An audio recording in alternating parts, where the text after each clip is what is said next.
का आज का टॉपिक है मोल। मोल क्या होता है? किसी पदार्थ की वह मात्रा जिसमें कार्बन 12 समस्थानिक के ठीक 12 ग्राम में उपस्थित परमाणुओं की संख्या जितने कण उपस्थित होते हैं उस मात्रा को 1 मोल कहते हैं। वो मात्रा 1 मोल कहलाती है। किसी भी पदार्थ की मात्रा ली जाए, बस याद रखें उसमें कार्बन 12 समस्थानिक के 12 ग्राम में जितने परमाणु उपस्थित होते हैं, अगर उस मात्रा में भी ठीक उतने ही कण उपस्थित हैं, कण मीन्स आयन हो सकते हैं, परमाणु हो सकते हैं, अणु हो सकते हैं, परमाणु हो सकते हैं, उस संख्या को, उस मात्रा को मोल कहेंगे। एक मोल कण कितने होते हैं ये भी जरा जान लें। एक मोल कण 6.02213 होती है एक मोल कणों की संख्या। बहुत बड़ा नंबर है, देखने में लगता है कि 6.02213 छोटी सी एक संख्या है, छोटी सी संख्या नहीं है, बहुत बड़ी संख्या है। इस संख्या को अवोगाद्रो संख्या कहा जाता है और तब उसे Na लिखा जाता है। Na इक्वल्स अवोगाद्रो नंबर याद रखोगे 6.02213 अब कण मीन्स आयन हो सकते हैं, अणु हो सकते हैं, परमाणु हो सकते हैं। याद रखिए गणनाओं में 6.022 तक ही लिख लिया करते हैं। वैसे तो ये इसका मतलब यह हुआ कि 6 के नीचे आपको 23 डिजिट तक शुद्ध शुद्ध लिखना है, 23 डिजिट्स तक, लेकिन 6.022 10⁻23 तक ही। अगर किसी पदार्थ की 1 मोल मात्रा ली गई है, 1 मोल मात्रा का अगर आयतन आपको निकालना है का एनटीपी पर आयतन, नॉर्मल टेम्परेचर एंड प्रेशर पर आयतन 22.4 लीटर होता है।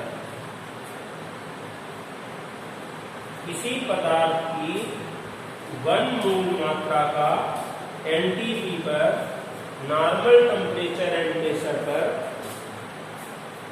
सामान्य तापदाब पर आयतन होता है 22.4। कणों की संख्या याद रखोगे 6.022 10⁻23। अब देख लें इस पर बेस्ड प्रॉब्लम कैसी पूछी जाए। डेफिनेशन आप याद कर लोगे। ये 1 मोल कण कितने होते हैं, अवोगाद्रो नंबर क्या होता है याद कर लोगे। एनटीपी पर 1 मोल का आयतन क्या होता है ये भी कर लोगे यार, 22.4 लीटर होता है। अब जब आपको कोई न्यूमेरिकल दिया जाएगा, अंकित प्रश्न करना होगा, तब आप क्या करेंगे, ठीक से समझिए। एग्जाम्पल दे दिया है मैंने आपको, 11 ग्राम CO2 का एनटीपी पर नॉर्मल टेम्परेचर प्रेशर पर आयतन ज्ञात कीजिए। ये क्वेश्चन है, आयतन ज्ञात कीजिए।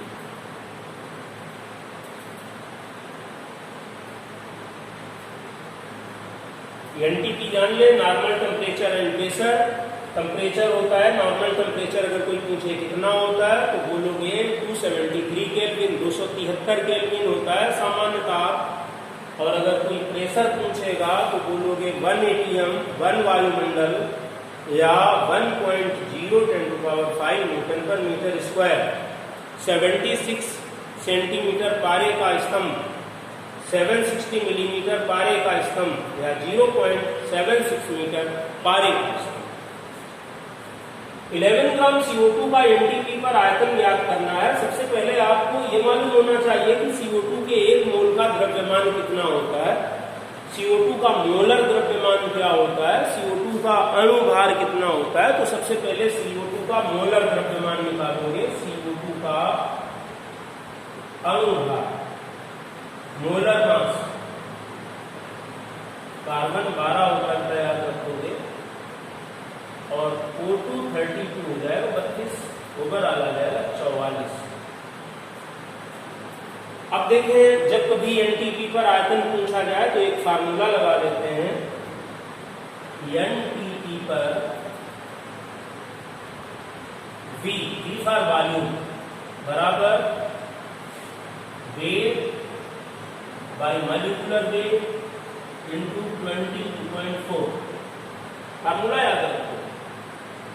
एनटीपी पर किसी पदार्थ का आयतन अगर निकालना हो, किसी गैस का आयतन निकालना हो तो फार्मूला लगाते हैं weight by molecular weight into 22.4।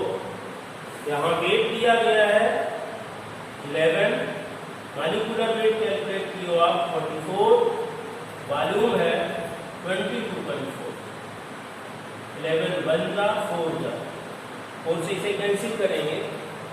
So NTP पर V इक्वल्स 22.4 बाई 4 यह जाएगा 5.6 लीटर। तो आंसर आएगा एनटीपी पर आयतन 5.6 लीटर, 11 ग्राम कार्बन डाइऑक्साइड का